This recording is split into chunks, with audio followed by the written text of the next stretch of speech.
napanit mga kaito mga kolor, mga simpaman mga virgin di ang mga sugad ha ako actually.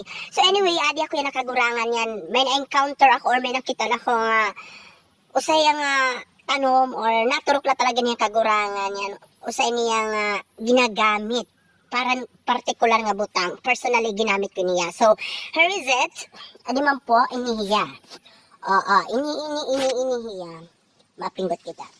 So iniya nga tanom, tinatawag po iniya nga dukna. So iya ni gamit although waray po ini sinisiri nga mga particular studies or medicinal properties or any sorts of that. Waray po niya mga professional consultation or recommendation. Pero usa po niya ginagamit didiha amon.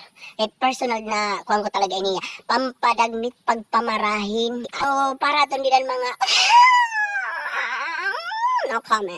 So anyway, amo lang mayayakan duknay po niya so para di diri mga aware. So alam niyo na ngayon kung baga magpapaturi man kamo or kung plano na niyo magpakapius-pil sa tiyo kamatay. Amin niya ay kamo kahadlo kay meda kita didi pinaka si malaksi po niya magpamara talaga kay ini aso. So just imagine imo sa man nga giniinasuhan. Madali talaga yan nagpapamara guys. Mga I think mga within a week lang mamara natin tinorian. Pero di ko niya recommend pero gamita may buot ka man. Pero mas prefer kung iti mo gagamiton is medyo ugan na or tugas-tugas dahon kay madagmit ya magbangga.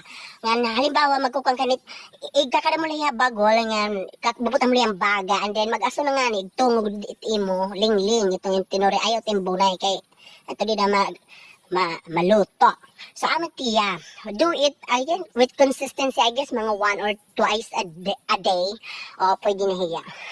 Pero